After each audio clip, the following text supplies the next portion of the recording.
Welcome to the Coach Chris Oliver Show. I'm Chris Wells. Coach will join me in just a couple moments. This week we'll take a look back at the Blue Raiders' 44-41 win over Cumberland University and a great homecoming win for the Blue Raiders. We'll also preview this coming week's game with Bethel University down in McKenzie, Tennessee. It's the regular season road finale for the Blue Raiders. We'll have our student athlete spotlight, all that and more coming up when we come back. This is the Coach Chris Oliver Show on the Lindsey Wilson Sports Network. You know, they always talk about the city on a hill, the beacon on a hill, and that's kind of how I felt Lindsey was. It's, you know, this very metropolitan college, really, when you look at the student body and how diverse it is, in the middle of this rural community. But it's certainly that school that is in the midst of that transformation to something way beyond what any of us could ever hope for or imagine a small college to become. Welcome back to the Coach Chris Oliver Show. I'm Chris Wells. Coach joins me now. 44-41 win on Saturday over Cumberland University, Coach. And, you know, we talk religiously in pre-games, not as much in post-games, mostly in pre-games when I go through, all right, what's the keys to the game? And inevitably you're going to say turnovers. And, in fact, that this game absolutely proves the point that turnovers are so important. Even though you end up winning the game, turning the ball over more than Cumberland, it still was a huge factor in Saturday's game. Yeah, absolutely. I mean, it's the most important stat in the game outside of points scored and points allowed, and it's one that I don't want to say we got away with one on Saturday because I think we played well in a lot of ways, but certainly the turnover battle, us giving it away 3 times and not hitting our turnover goal on defense, it certainly caused that game to be closer than we would have liked it to be, or it probably should have been when you look at just the other parts of the game. And we went over the stats again on Sunday with the guys and in the quarterback meeting especially, and we're 35-1 all time when we win the turnover battle. I think we're 16-7 when we're even, and we're 8-20 all time when we lose the turnover battle. And one of those eight times was on Saturday. And for us to play a ranked team, to not win the turnover battle, to come away with a win, you feel fortunate in some ways, and then in others it's frustrating because if we would have taken care of the ball a little bit better, then I think that game would have separated or stayed separated. But that's not how it goes. We picked some opportune times, and credit goes to Cumberland. That's a good football team. Yeah. They had something to do with forcing those turnovers. But you're right, it's the biggest stat there is, and we were fortunate to overcome that statistic on Saturday. I shared this statistic with Coach right before we taped this show. There's been 17 takeaways this season for the Lindsey Wilson defense through 7 games, and that's a pretty solid number. 12 times the offense has turned those 17 takeaways into points. 3 times it ended a half or the game. The other 2 times was Saturday, and so we're so used to you guys, your offense, capitalizing on takeaways that the defense, it just didn't happen. You had a punt, and then the big turnover really in the end zone when it really could have separated. That was another, again, turnovers is key. Yeah, absolutely. And, of the 3 turnovers we had on Saturday, the long interception was probably the one that was the best play, I guess, for us. Wasn't, the others were bad decisions. That was kind of a 50-50 ball, and we wanted to take a shot, and the kid made a great play. So credit goes to him for that. But certainly the opportune or inopportune time, we're up 16. I think we hadn't been challenged all season. And when we've been in those situations, we had a close game against Southeastern for sure. But when we've been in those situations and had those types of lead, we haven't been challenged down the stretch. And I think we had a difficult time turning it back on and finishing strong there. And again, when you're playing a really good football team, they're coming in. They've only lost to Georgetown and to a 1AA, ball club, and you're playing a really good football team, and the margin for error is really small, and it almost got us on Saturday. We're in higher education, Coach, so I want to put your professor cap on for a moment. What kind of grade would you give your team from Saturday? Well, I think it just depends on what type of lens you're looking at it through. And, this is one of those games I told you. You sit around Saturday night when I go home and you just overanalyze everything that occurred.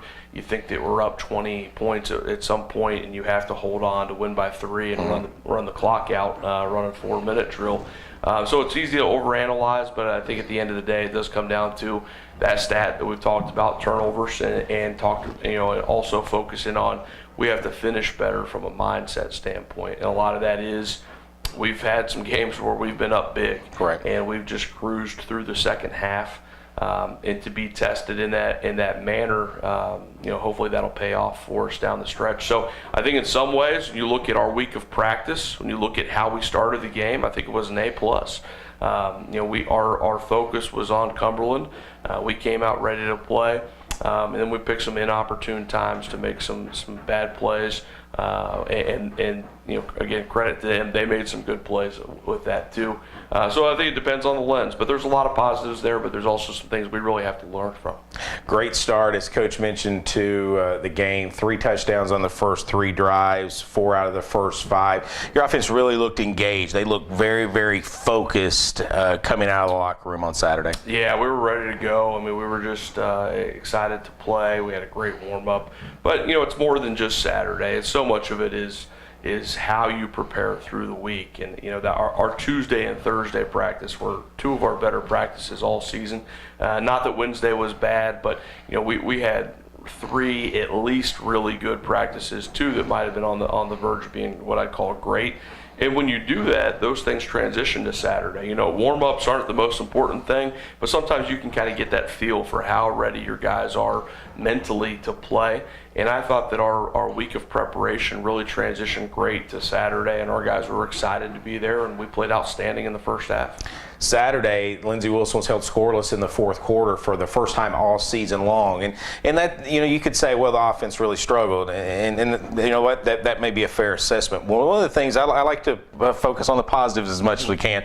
You took the ball with a little over 3 minutes left in the game when they had cut it to 3, and 3 first downs. You ran out the clock, didn't give the ball back to Cumberland. I mean, I don't want to say you did it when it mattered. It always matters, but those were 3 critical minutes, and your offense really stepped up. Yeah, and I think that was a big moment for us, obviously, on offense.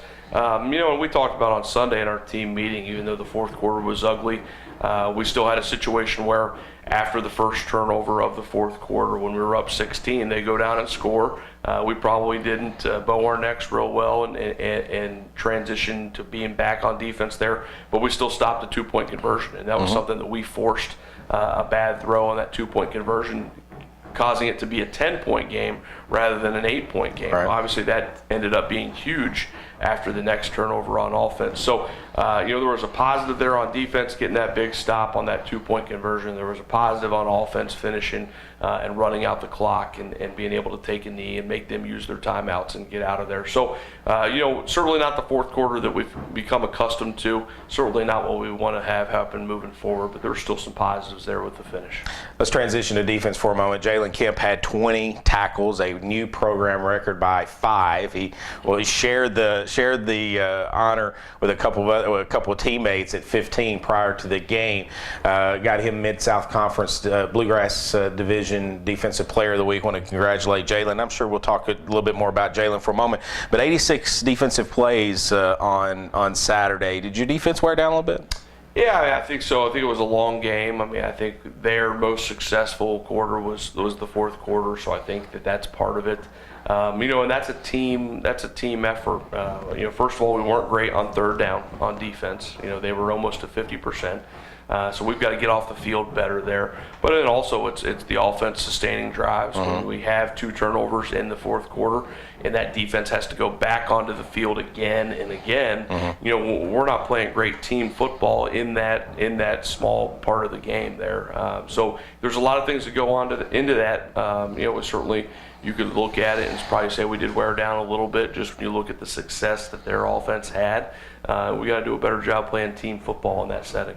You talked about in the pregame how important it was for third down efficiency, but you always say, and it comes to, I mean, it happens every week, first down efficiency is just as important, which actually leads to the third down. How'd you do on first down? Yeah, we were just average. We were okay on offense early on. On defense, it wasn't where we wanted to be. So, those things that contribute, you're exactly right. I mean, you just set yourself up when you stay in front of the chains. A week ago against KCU, our offense had a few times where we got out from behind the chains. That's the exception to the rule. That's not usually how that works. And, this week we weren't as good as we needed to be, throughout the course of the game on defense, and certainly in the second half on offense. Weren't, again, where we've been accustomed to be, and it allow us to keep those chains moving. Coach, you improved to 7-0 on the season with Saturday's win, and I'm confident that the folks out there think, well, they sound like Debbie Downers right now. Expectations are really, really high, and you set those expectations at the beginning of the season and throughout the season. And any time that you don't play up to expectations, it's disappointing, whether it's a win or a loss. Well, if you aren't learning from every opportunity that's out there, if you just at the end of the day say we won, so we're okay, so we're going to move on, then you're not going to reach your goals as a program and where you want to go. So, we're not being negative. We're just calling a spade, and there's things that we have to improve upon. And, it's just like you drive a car. You change the oil in a car before you have issues. And that's part of preventative maintenance. If you aren't changing that oil, if you're just turning the car on every day and drive it till it stops running, then eventually you're going to have an issue that can't be fixed. So those are things, that's part of coaching, and that's part of striving to be better. And our kids have bought into that process, and that's a big reason why we've built this program to where we have. Our kids get that credit, and you got to stay hungry, continue to get better, even in a win. Final question in this segment, Coach. You mentioned your kids, and I'm curious on what their mindset was following the game. I got to think that they probably were a little disappointed in themselves. Well, I think there was disappointment. I think there was also excited, that we got out of there. And I don't want to say, again, we got away with one, because I think in a lot of ways we played better than our opponent did. So I don't want to act like we were outplayed, but we certainly didn't finish well. So I think our guys were relieved that we got out of there with a win, disappointed in how we finished, but excited that we went 1-0. We just beat a ranked football team. We went 1-0. That's our goal every week, and we're 7-0. We're tied for first place in the division, and all we got to do is focus on Bethel and what we can control for this week. And as long as our guys continue to buy into that, then in the long run, we're going to have success. 44-41, Lindsey Wilson defeats Cumberland University, a nationally ranked Cumberland University team, on Saturday to improve to 7-0. No movement in the coaches poll this week. Lindsey Wilson remains at 5. In fact, the top 10 remain intact for, I think, a third straight week. Lindsey Wilson goes on the road for their regular season road finale this Saturday. We head down to McKenzie, Tennessee to take on a very dangerous Bethel University team. That game kicks off at 1:30 down at Wildcat Stadium in McKenzie, Tennessee. We'll have the coverage, the audio coverage of the game on Saturday right here on the Lindsey Wilson Sports Network beginning at 12:45 with our pregame show. We're going to step away for 1 minute. We'll come back with our Student Athlete Spotlight. This is the Coach Chris Oliver Show on the Lindsey Wilson Sports Network. There are over 2,000 colleges and universities in America, and to be a part of a college that has singled itself out. Do you look at the catalogs? If you go online and you read their purpose statements, and you just don't find any college anywhere that does for students what Lindsey Wilson does. Welcome back to the Coach Chris Oliver Show. I'm Chris Wells. Lou Alexander joins me now on our Student Athlete Spotlight. Lou, welcome to the program. Thank you. Thanks for having me. Specialist long snapper, what does that mean? Long snapper, you just, on punts and field goals, I just go out there and I snap the ball. Not very recognizable unless I mess up, but it's an important job. It is an important job. We'll get into that in just a moment, but you touch on something that O-linemen feel, long snappers feel. They are a very integral part of the game that goes unnoticed because they're not in the stat sheet very often unless there's a bad snap or a holding or something along those lines. How do you deal with that mentally? Mentally, I've been prepared for this for a while. I don't get very much recognition, and I'm fine with that. I don't really like to be the one in the spotlight, so I'm fine with just being the one in the backseat a little bit, get my job done. That's about it. All right. So talk a little bit about what you do. You go up. You obviously you come on when the Blue Raiders have to punt, which isn't very often, thank goodness. Yes, but talk a little bit about what your responsibility is. My responsibility, I go on the field, I call the huddle. Our personal protector will make the call, and then I have to be the first one lined up on the field, and then everybody lines up based off of me, and then I listen for the cadence, and I just snap the ball whenever he says go, and then I got to cover the field also. Yeah, that's one of the fun parts that I watch from the radio booth is seeing Lou run down the field. You kind of like the fact that you get down there, you want to make that tackle, don't you? Yes, sir. I'm not the fastest guy ever, so I'm usually one of the last ones down there, but I'll get down there every once in a while and make the tackle. Part of this specialist unit, it's kind of neat that I'm with the team during the travels, and Coach Oliver, when on mornings of game day, we eat our breakfast together. He'll call position groups up, and he'll say D-line, O-line, quarterback. What does he call you guys? He calls us athletes. So I don't know. We're not the most athletic group on the team, but he likes to think that we are, which I also like to think we are too. We talk about it each week on the Coach Chris Oliver Show in his pre and post game talks how important special teams is. And I know that this coaching staff really believes in that, and they preach that, and they practice that each week, and it shows on game day. It's a very important part of this game, isn't it? Yes, sir, it is. We take our special teams serious. We like to think we're one of the best ones in the NAIA in special teams, and it shows on Saturdays when we get out there. Let's talk about your hometown. You're from Henderson, Tennessee, went to Beach High School. Went to Hendersonville. I'm sorry. Hendersonville, Tennessee. What did I say? Henderson. Did I say Henderson? I'm sorry. Yeah, Hendersonville, Tennessee. Yes, sir. I have it written there. I just can't read my own writing, apparently. Hendersonville, Tennessee, went to Beach High School. Yes, sir. What's your favorite? You like wearing the orange? You like wearing the blue better? I like blue a little better. Orange wasn't bad. We were also orange and blue at school, so blue kind of follows me around a lot. Yeah. And is there an infatuation with you and Pirates? I mean, you were a Buccaneer in high school, and now you're a Raider. You like the swords? Is that? I guess the swords is just, I don't know. That wow. Just I'm lost for words right now. That's okay. Okay, let's talk a little bit about your high school career. Obviously, were you the long snapper in high school? Yes, sir. I was a long snapper, and I also played offensive line, defensive line as well. And so what's that like? What's it like going from playing all those positions in high school to primarily focusing on long snapper in college? It gets a little boring sometimes, but it lets you focus more on the special techniques that you have to have for long snapping. I do miss playing offensive line, defensive line a little bit sometimes, just the hitting and the contact, but sometimes it's also good not to wake up feeling as sore as you usually do. What's it like? What's it like during specialist meetings and watching video? I mean, I know that this team watches so much video to prepare. I mean, do you watch just as much?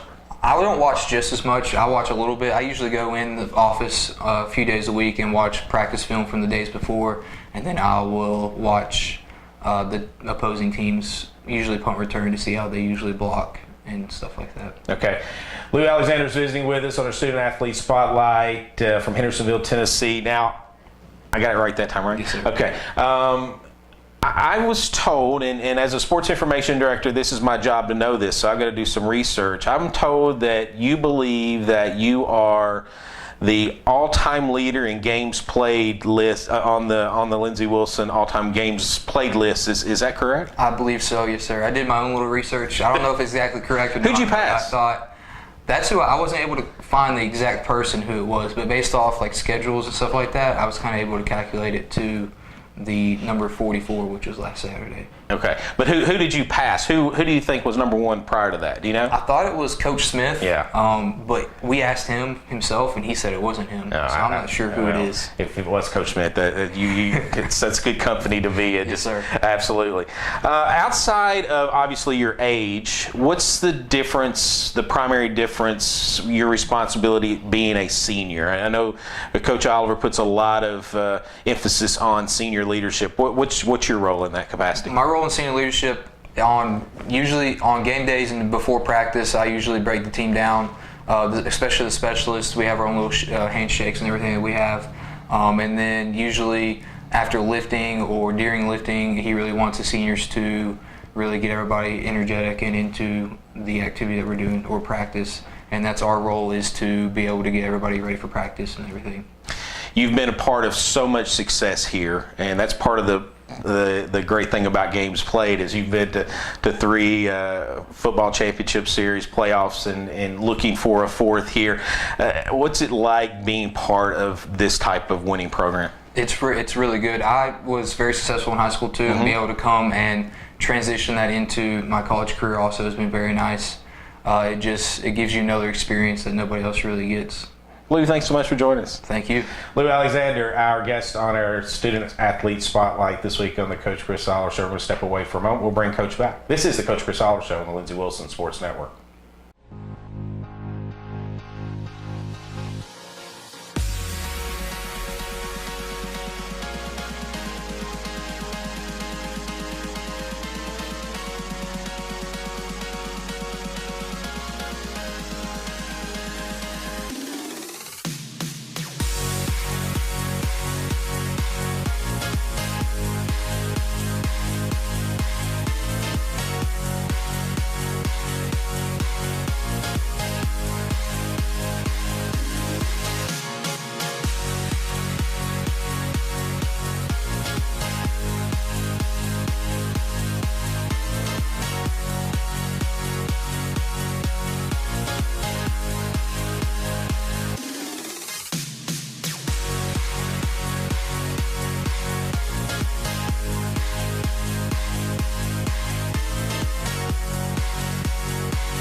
Welcome back to the Coach Chris Oliver Show. I'm Chris Wells. Coach Lou Alexander, he's going to, if he hasn't already, and we're going to do some research on this, but he's going to break the all-time games played here at Lindsey Wilson record as a long snapper, and just a really good young man. Yeah, he is, and he's been so consistent for us on the field over the past 4 years. And came in as a freshman and won the job as a long snapper. And it's just been one of those guys that, you don't have to call his name very often, and that's a good thing when you're a long snapper. Great young man, great family. He's going to go into coaching and education, and, he's a guy that, is a leader within our program from that specialist unit and does a great job representing us. Goes out, works hard, gets the job done, and the type of guy you want to have in the program. 44-41, Lindsey Wilson defeats Cumberland University on Saturday. Long list of accolades handed down by the Lindsey Wilson coaching staff. Coach, let's go through those. Yeah, Defensive Player of the Week, obviously Jalen Kemp, we're not surprised by that, but also Tony Brackens. Tony Brackens had 9 tackles, only played a half, came in, did a lot of great things in the second half, had an interception. And didn't press. He was out in the first half because of the targeting call from the week before, which was a good call. We know that.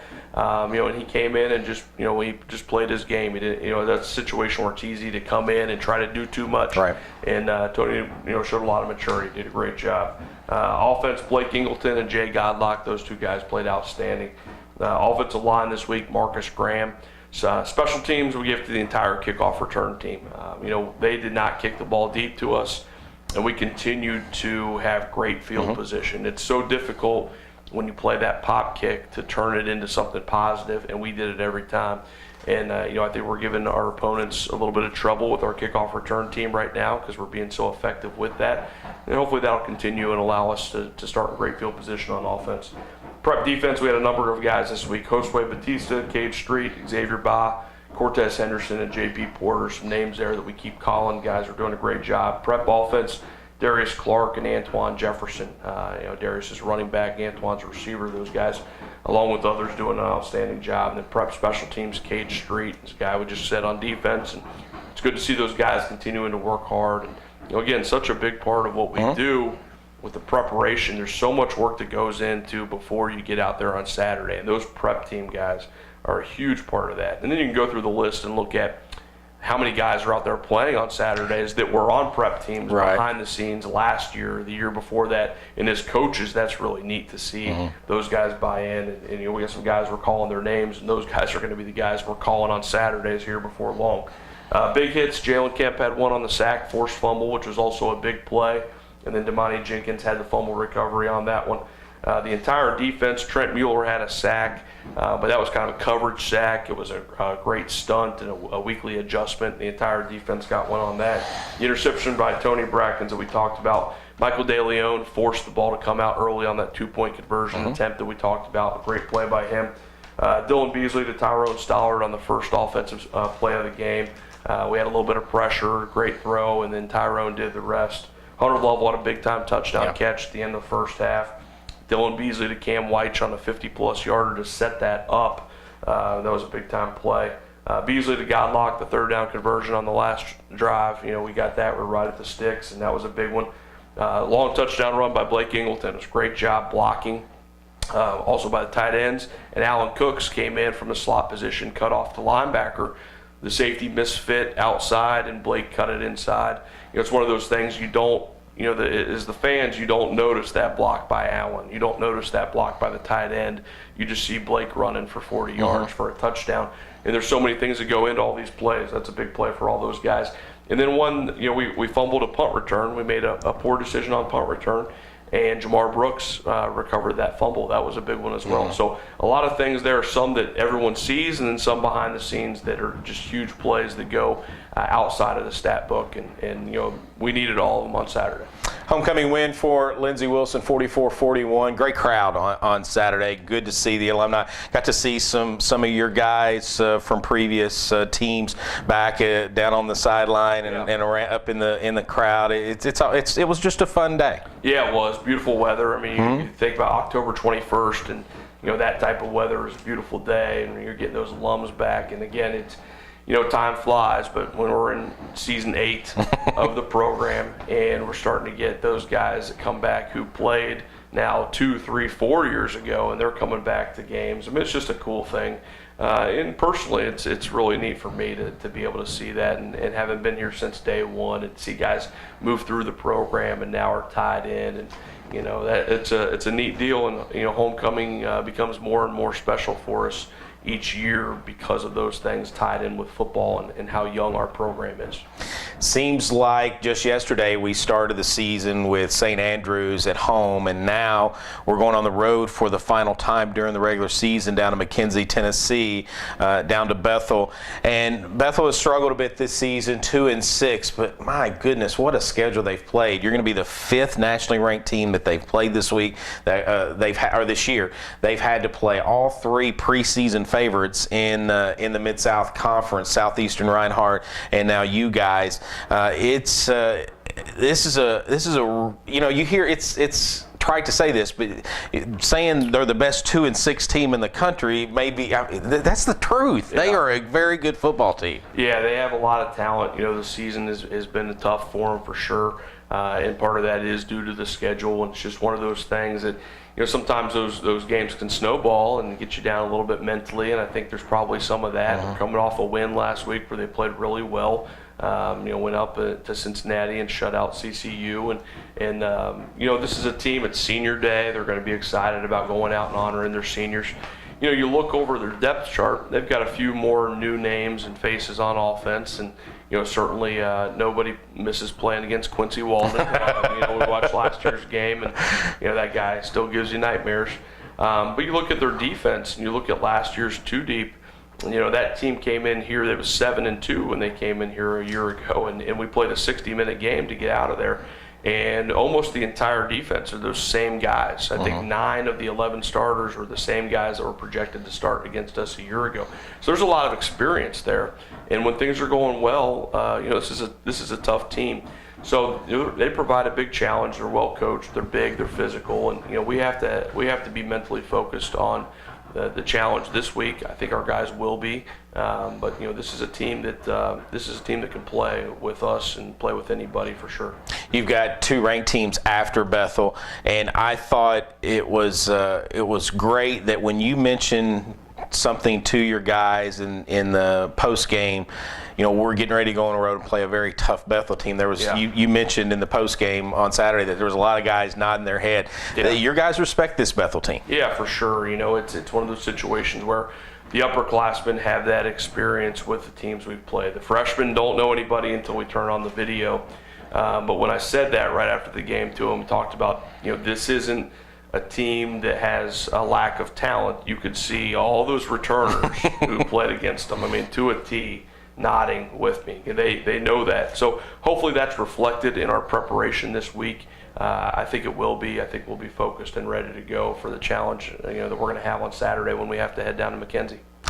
Lindsey Wilson wins homecoming Saturday, 44-41 over Cumberland University and improved to 7-0 on the season. Up next, Bethel University down in McKenzie, Tennessee. Again, 1:30 p.m. Central Time kickoff. We'll have the audio coverage right here on the Lindsey Wilson Sports Network beginning at 12:45. That'll do this week's CO Show. I want to thank Lou Alexander, coach, of course. This has been the Coach Chris Aller Show on the Lindsey Wilson Sports Network.